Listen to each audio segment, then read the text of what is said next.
You lock your doors at night. You close the windows.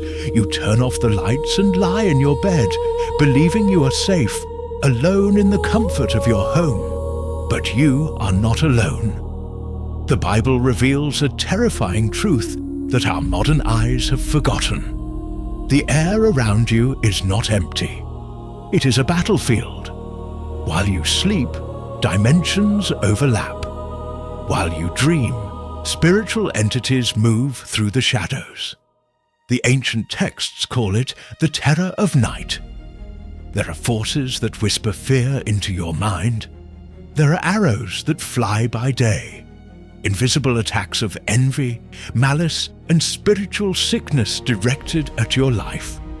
Most people live their entire lives defenseless, naked on this battlefield, unaware that they are being hunted.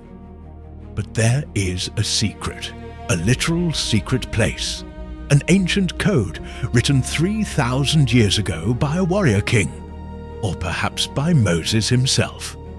It acts as a key. When spoken with faith, it doesn't just comfort the soul. It alters the structure of the spiritual realm. It is Psalm 91. But what actually happens in the invisible world when you pray these words? Let me show you.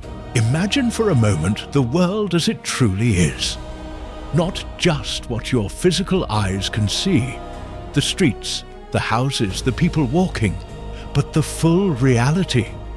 Above you, below you, all around you, there is a war happening right now. Thousands of years ago, when the ancient prophets had their spiritual eyes opened, they did not see a peaceful world. They saw armies of light and darkness. They saw disputed territories. They saw invisible strongholds and demonic princes ruling over entire cities. When the servant of Elisha woke up and saw the Syrian army surrounding the city, he panicked. He saw death. But Elisha prayed a simple prayer. Lord, open his eyes. And when the servant's eyes were opened, reality changed. He saw the mountains filled with horses and chariots of fire surrounding Elisha. The protection was always there. He just couldn't see it. This is the first truth you must understand. You are living in two realities at the same time. The physical and the spiritual. And the spiritual is more real, more permanent, and more powerful than anything you can touch with your hands. Now, 3,000 years ago, a man received a revelation. He learned how to position himself spiritually so that the forces of darkness could not touch him. And he wrote it down as a song. Not a common song, but a declaration of war. A flag planted on spiritual ground. A contract with the Almighty. He who dwells in the secret place of the Most High shall abide under the shadow of the Almighty. Stop. Listen to those words. This is not poetry. It is a coordinate. When you say this, you are not just speaking into the air. In the spiritual realm, a shift occurs. You are stepping out of the physical dimension and entering a protected zone. The Hebrew word for shadow here suggests a hovering protection. Like a massive divine wing covering you, imagine looking at your house from the spiritual perspective. The moment you align your spirit with this psalm, a light ignites. It is blinding to the entities of darkness. Where there was vulnerability, now there is a fortress. You say, I will say of the Lord, He is my refuge and my fortress, my God in whom I trust. This declaration is a weapon. It builds walls of fire around your mind. The demons that were whispering fear, they must recoil. They cannot tolerate the frequency of that trust. You see, in the spiritual realm, words are not just sounds. Words are creative power. God created the universe by speaking. And you, made in His image, also carry authority in your tongue. But not just any word. Words aligned with divine truth, immersed in faith, declared with the authority of a child of God. When you say, "He is my refuge," you are not expressing a hope. You are declaring a legal fact in the heavenly court, and the entire angelic hierarchy listens. Every demonic principality listens, and they must respond. Then the psalm describes the specific threats. And notice, they are not physical accidents. They are calculated attacks. Surely he shall deliver you from the snare of the fowler and from the perilous pestilence. The fowler is a hunter who sets traps. In your life, these are the sudden calamities, the addictions, the financial ruins that seem to come out of nowhere. They are traps set by an intelligent enemy. But when you walk in Psalm 91, you become impossible to catch. You step over the trap without even seeing it, because the hand of God guides your foot. And the pestilence? The sickness that walks in darkness. Visualize this: a dark mist trying to enter your home, carrying disease, carrying death. But it hits an invisible barrier at your doorstep. It burns away. He shall cover you with his feathers, and under his wings you shall take refuge. His truth shall be your shield and buckler. A buckler is a small shield for hand-to-hand combat.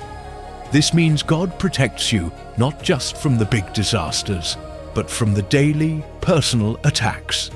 The insults, the lies, the negative thoughts. They hit the shield and they fall harmlessly to the ground. You shall not be afraid of the terror by night, nor of the arrow that flies by day. What is the terror by night?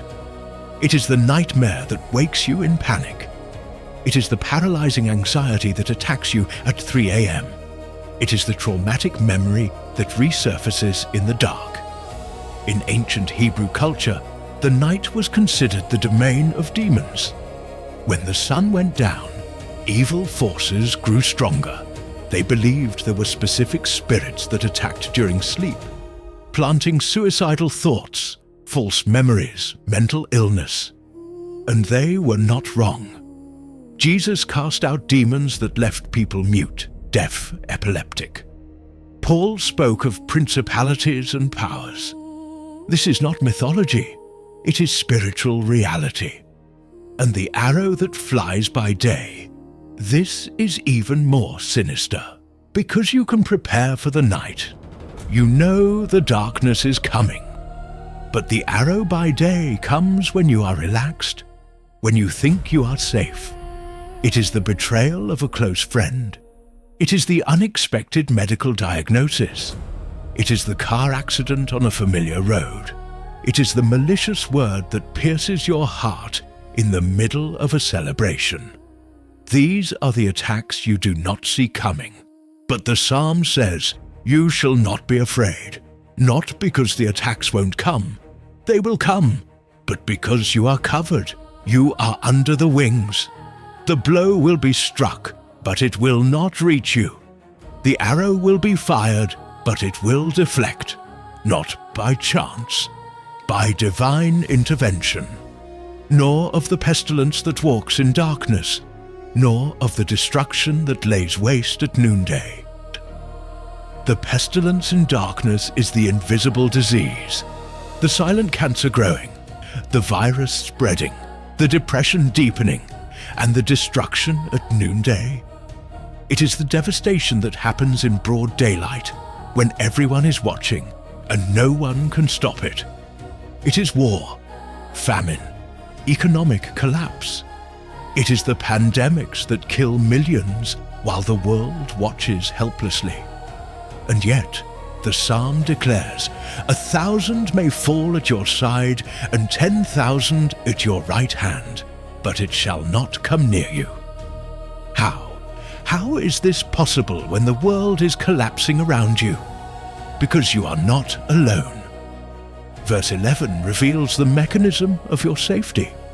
For he shall give his angels charge over you. to keep you in all your ways. Understand this. These are not the chubby babies of Renaissance paintings. These are the watchers, the holy ones, seraphim, cherubim, warriors made of light and fire, bearing swords that cut through spiritual darkness.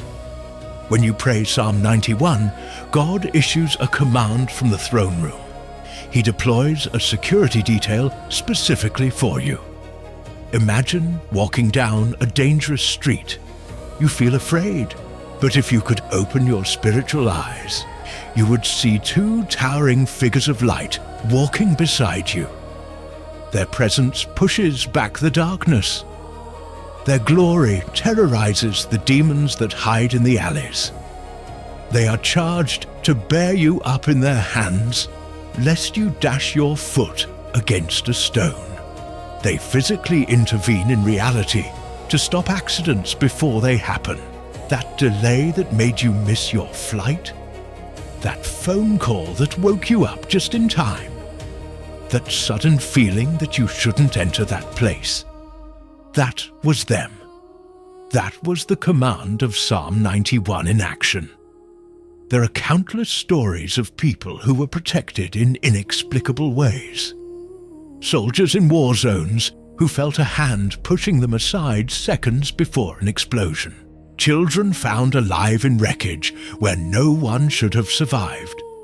People who woke up in the middle of the night with an urgent warning to leave the house, and minutes later, a fire started. This is not luck. It is not coincidence. It is the covenant of Psalm 91 being honored. It is angels obeying direct orders from the throne of God. But Psalm 91 is not just about hiding. It creates a warrior out of you.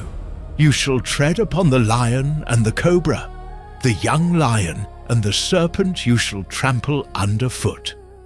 In the Bible, the serpent and the lion are symbols of the enemy.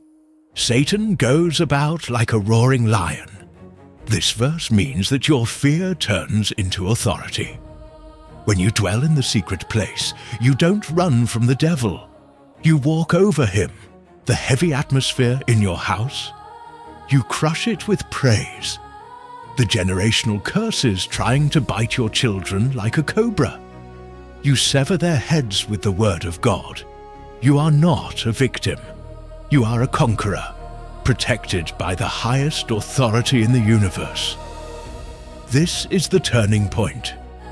This is the moment where the hunted becomes the hunter, where the lamb is revealed as the lion, because you do not just carry God's protection, you carry his name, and that name has power over every name that is named, not only in this age, but also in the one to come.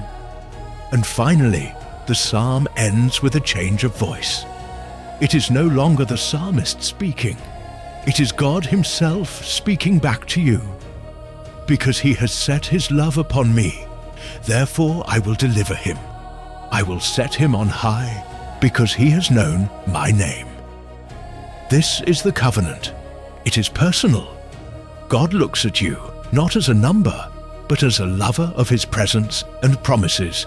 He shall call upon me, and I will answer him. I will be with him in trouble. I will deliver him and honor him. With long life I will satisfy him and show him my salvation. Do you understand the weight of this? The God who spoke and the universe came into existence. The God who destroyed Egypt with plagues. The God who parted the Red Sea. The God who raised Jesus from the dead. This God is making a direct promise to you. He is signing a contract in blood, the blood of Jesus, saying, if you hold on to me, I will hold on to you. If you call me, I will answer. If you are in trouble, I will be there. And not just to save you, but to glorify you, to show you my salvation. So, tonight, do not just go to sleep. Do not leave your spirit undefended. Before you close your eyes, put on your armor. Read these words, speak them out loud, activate the shield. Let the angels take their positions. Because when you are in the secret place of the Most High, the darkness may roar, but it cannot touch you. The world is changing fast. The prophecies are unfolding. Next, we need to look at the Middle East. The Euphrates River is drying up, and Revelation says 4 fallen angels are bound beneath it, waiting to be released. Are we seeing the signs of the 6th trumpet? Subscribe and turn on notifications. You do not want to miss the next revelation. God bless you, and stay covered.